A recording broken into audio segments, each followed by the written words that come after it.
Radha Radha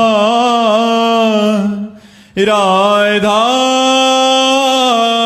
Radha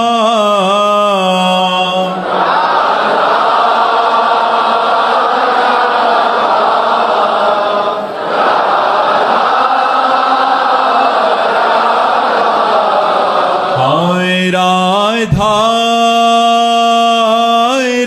Radha Radha Radha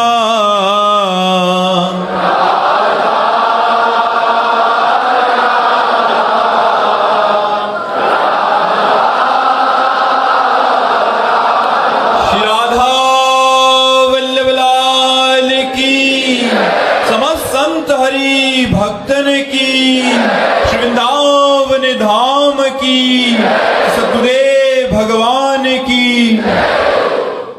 Prince Kamboj जी जगाधरी से। राधे राधे महाराज जी। महाराज जी, क्या भगवान तक पहुंचने के लिए बहुत ज्ञान, बड़े बड़े शास्त्र और लंबी साधना जरूरी है? एक सीधा साधा आम इंसान भी सच्चे मन या सरल प्रेम से प्रभु को पा सकता है? सच्चा मन और सच्चा प्रेम कहां से लाओगे? क्या स्वाभाविक मन सच्चा प्रेमी है? हमें उत्तर दीजिए। पूरे जितने लोग बैठे हुए हैं, मन को छोड़ दो, क्या है सच्चा प्रेमी है? इससे ज्यादा गंदा कोई होगा ही नहीं।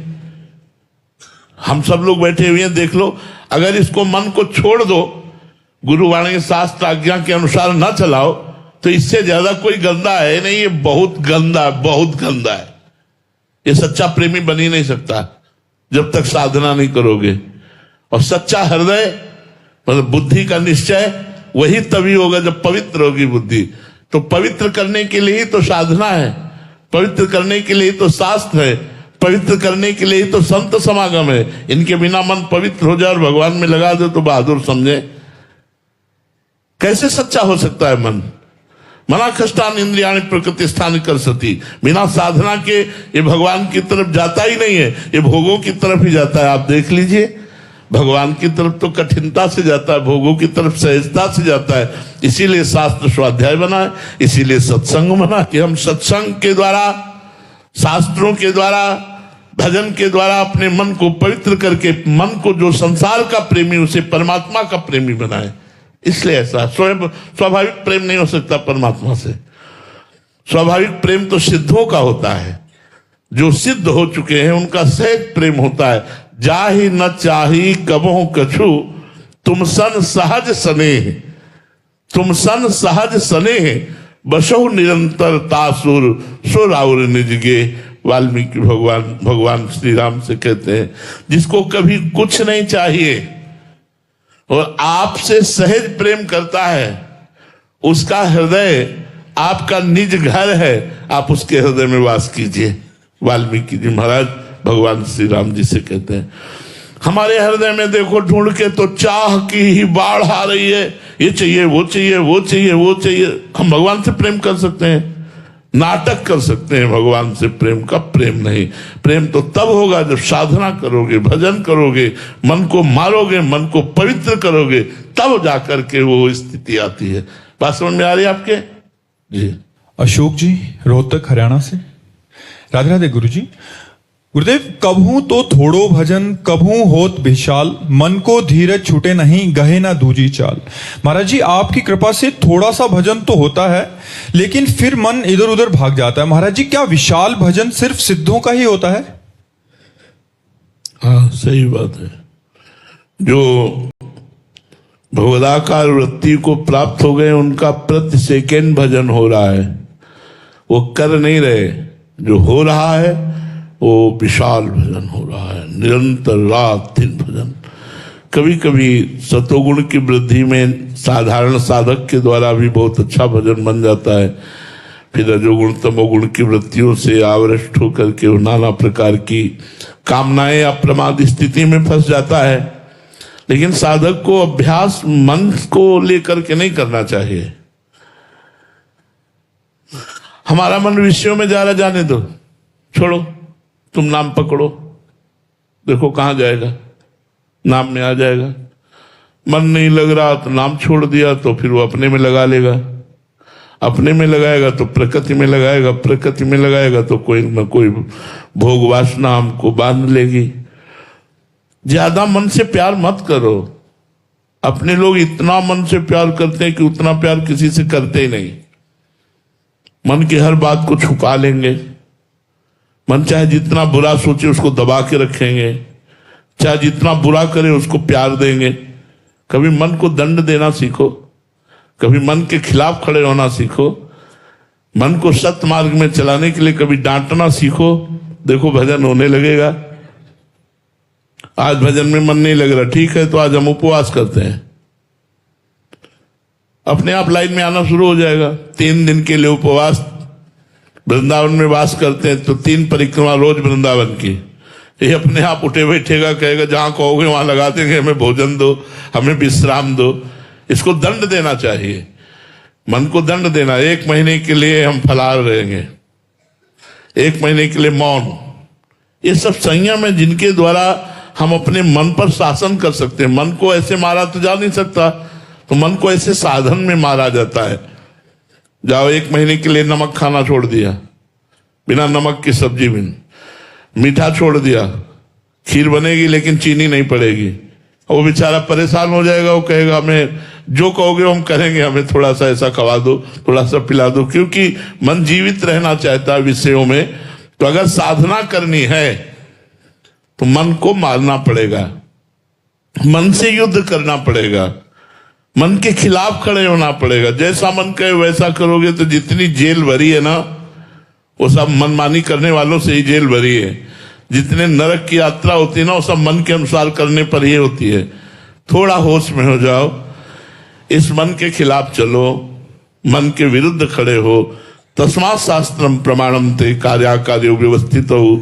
कार्य क्या करना है क्या नहीं करना है उसको शास्त्र प्रमाणित करो। शास्त्र के विरुद्ध यदि मन हमारा कोई कार्य करने की प्रेरणा दे रहा है तो हमको उसके खिलाफ खड़े हो जाना है। वो चाहे जितना जलावे, चाहे जितना व्यथित करे, हमको धर्म विरुद्ध आचरण नहीं करने, तो फिर हमारा भजन बढ़ने लगता है।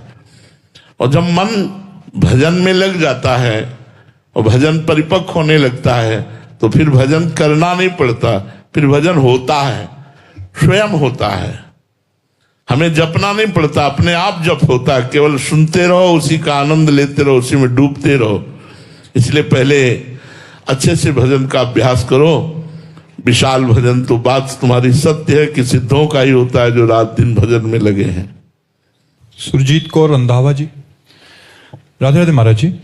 महाराज जी, मेरा प्रश्न है कि क्या इच्छाओं का शांत हो जाना वास्तव में भक्ति में प्रगति का संकेत है? कभी कभी ये मन की थकान या वैराग्य या सूक्ष्म अहंकार से भी हो सकता है। नहीं नहीं नहीं, ये भक्ति की वृद्धि का ही प्रतीक है।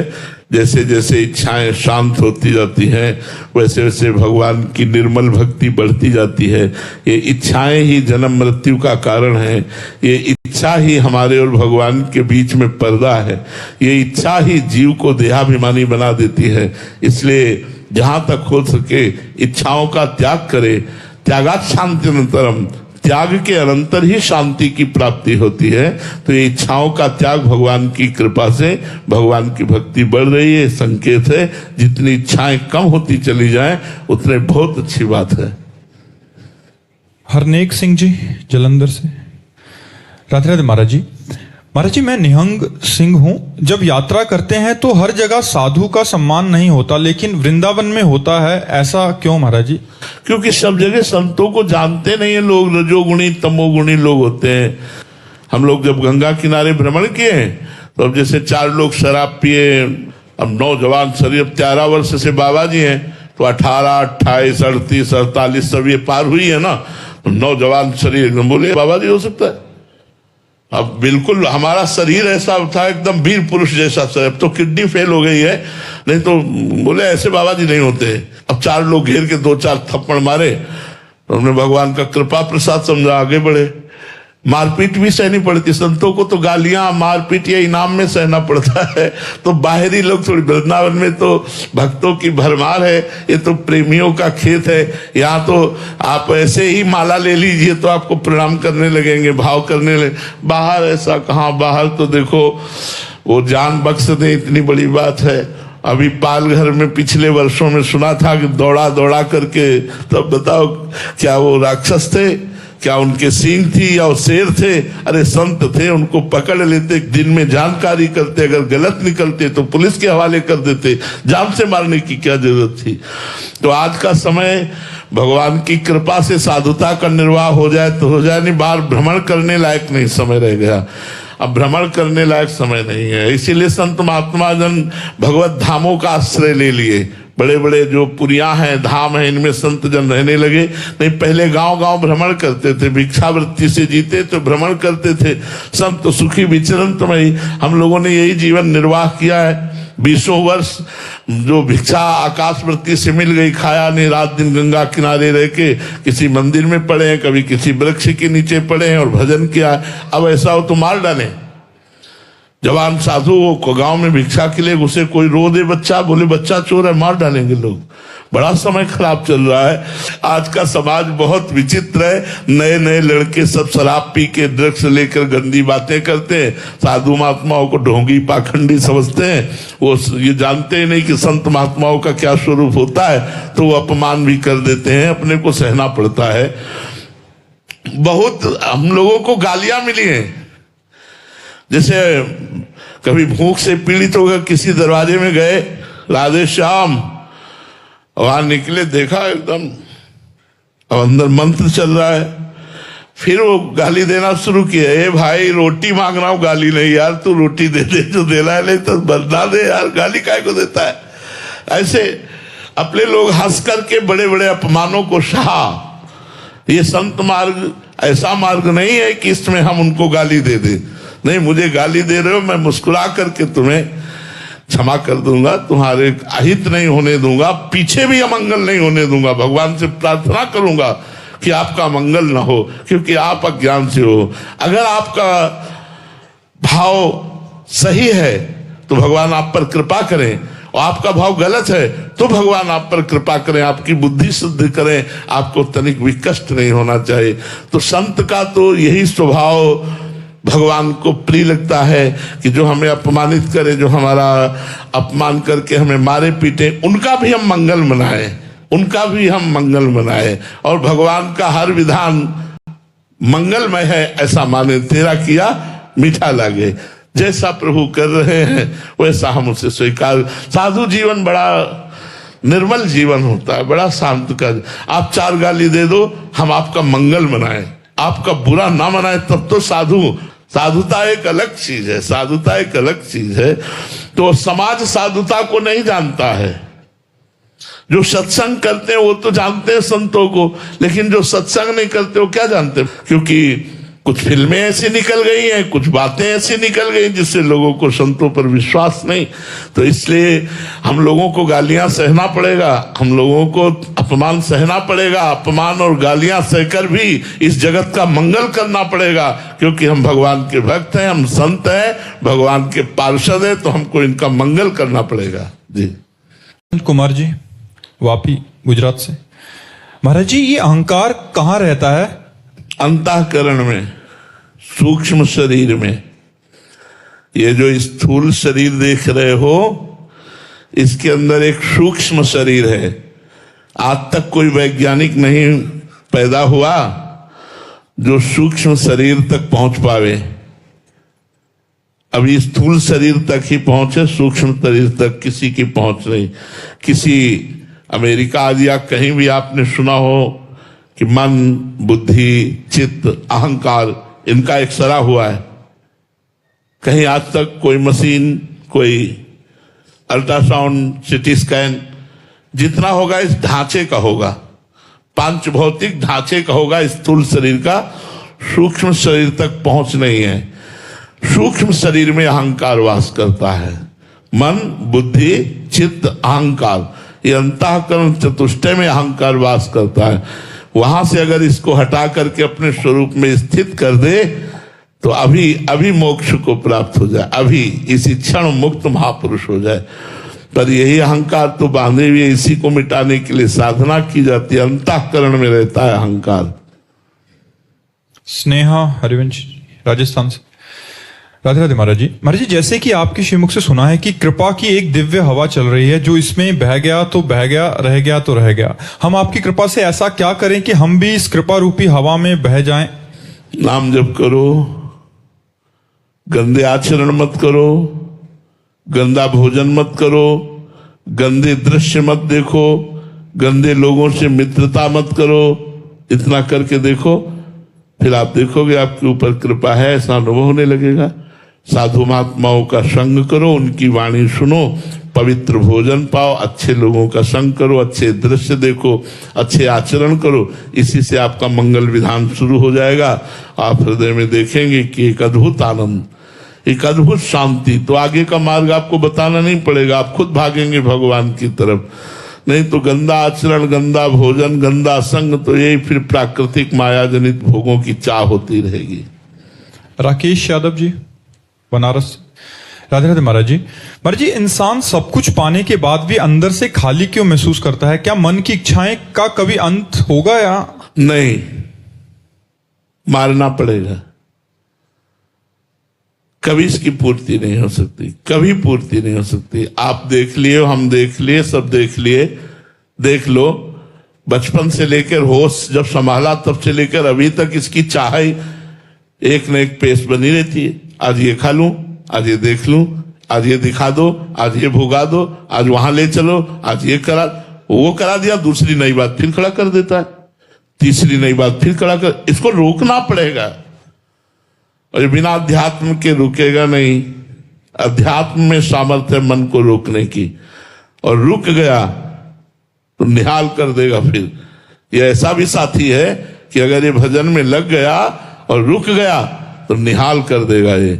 नहीं तो ऐसे कभी आप इतना समझ लो, एक आदमी को संपूर्ण प्रकृति का भोग दे दिया जाए तो भी तृप्त नहीं होगा, क्योंकि लोक में वो सुख नहीं है जिससे मन शांत हो जाए, जिससे मन परमानंद में डूब जाए। वो लोक में कोई पद नहीं है, कोई धन नहीं है, कोई भोग नहीं है।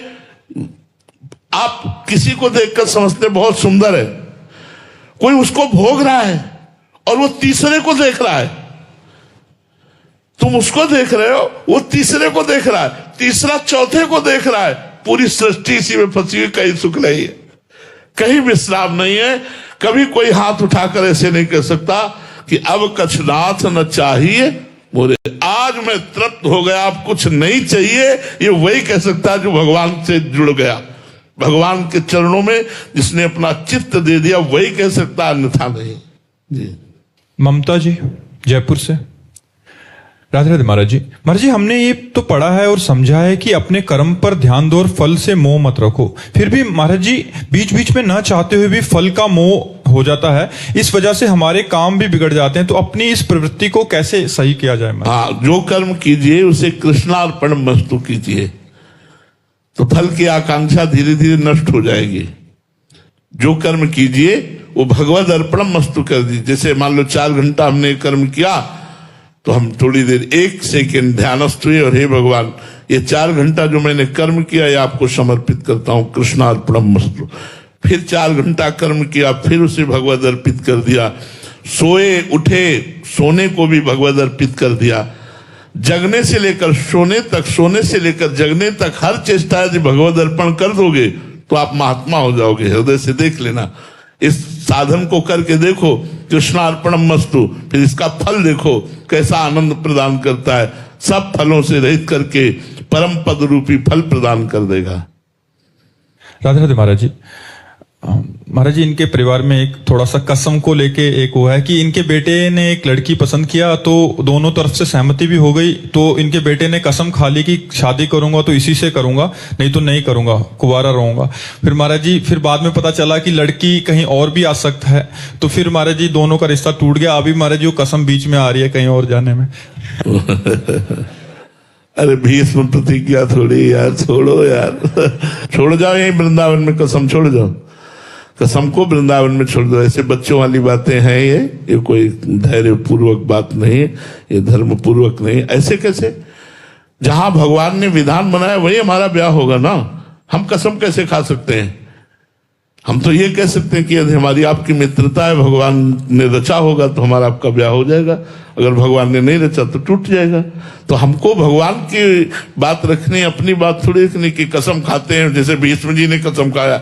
भीष्म प्रतिज्ञा थोड़ी है कि फिर कुंवारे रह करके आजीवन पितामह भीष्म की तरह हमारा जीवन पवित्र हो। अगर ऐसा हो तो बताओ खड़े होकर के कि भीष्म की तरह तुम बाल ब्रह्मचारी रह सको तो फिर धन्य है, तुम्हारा साथ हम देंगे, वहां तुम्हें पहुंचा देंगे, रहो ब्रह्मचारी, आओ घर में रह करके तुम्हें पहुंचा देंगे। लेकिन कसम जैसे निर्वाह करना चाहते तो फिर वैसे ही चलो, तो घर में रहकर ब्रह्मचारी रहकर तुम्हें महात्मा बना देंगे, घर में रहकर तुम भगवान की प्राप्ति कर सकते हो। लेकिन नहीं बच्चा यार, ये सब बातें इनमें दम नहीं है। जिस समय मन अपने वेग में आएगा उस समय तुम, क्योंकि बिना साधना के मन को संयम में रखना बड़ा कठिन होता है। कई ऐसे साधन हैं जिनके द्वारा हम अपने आप को नष्ट कर लेते हैं, तो इसलिए इन कस्मों पर ध्यान मत दीजिए। कोई सुयोग्य लड़की मिले तो आप माता पिता को प्रणाम करके और उनके आशीर्वाद से उसके साथ ब्याह कीजिए और गृहस्थ धर्म का निर्वाह कीजिए। मीरा देवी जी रतनगढ़ से। राधे राधे महाराज जी। महाराज जी, जीवन में लालसा खत्म क्यों नहीं हो रही? पहले अच्छे जीवन साथी की, फिर अच्छे सास ससुर, फिर बेटे की, फिर बेटे के अच्छे संस्कार, फिर बहू, फिर पोता, फिर महाराज जी पोते की शादी हो जाए तो शांति से मर सकूं। तो महाराज जी ये कब? पोते की शादी हो जाने से शांति से मरा जा सकता है? नहीं यार, ऐसा नहीं। शांति से तो तब मरा जा सकता है जब पोते की आसक्ति मिट जाए और भगवान में प्रेम हो जाए, तब शांति से मरा जा सकता है। ये लालसाएं कभी पूर्ण नहीं होगी, कभी पूर्ण नहीं होगी। देखो, भरत जी ने राज्य त्यागा, पुत्र परिवार त्यागा, गंडकी नदी के किनारे भजन कर रहे हैं, लेकिन हिरण के बच्चे में आसक्ति हो गई तो अगला जन्म हिरण का हुआ। अगले जन्म का हेतु ये आसक्ति है। आसक्ति को जितनी जल्दी मिटा सको तो लालसाएं मिट जाएंगी। इसी के लिए हम कहते हैं खूब नाम जप करो। जितना नाम जप करोगे उतने ही आपके अंदर ज्ञान होगा, जितना ज्ञान होगा उतने आसक्ति, मोह, चाह ये सब मिटेगी और हृदय आनंदित हो जाएगा। विराज भट्ट जी अहमदाबाद से। राधा वल्लभ श्री हरिवंश गुरुदेव। महाराज जी, क्या भगवान कभी भक्त को जानबूझकर प्रतीक्षा करवाते हैं ताकि उसका प्रेम और गहरा हो सके? हाँ, ऐसा होता है। भगवान ने माया का घूंघट डाल रखा है तो सबके सामने, सब रूपों में वही है, पर माया का पर्दा डाल रखा है। ये जो माया का पर्दा डालकर मेरा प्रभु छुपा हुआ है, उसका एक ही कारण है, विरह। इतना हमें तड़पन हो जाए कि मैं सब कुछ भूल जाऊं और रोऊं उसके लिए। तो ये पर्दा हटाया तो जित देखूं तित श्याममयी है। जिधर देखो उधर श्याम सुंदर खड़े, जिधर देखो उधर भगवान विराजमान है। सिय राम में सब जग जानी, करो प्रणाम जोरी जुग पानी। सब भगवान विराजमान है, पर वो माया का पर्दा है। वो इसलिए है कि मैं विकल हो जाऊं। विकल क्यों हो जाऊं?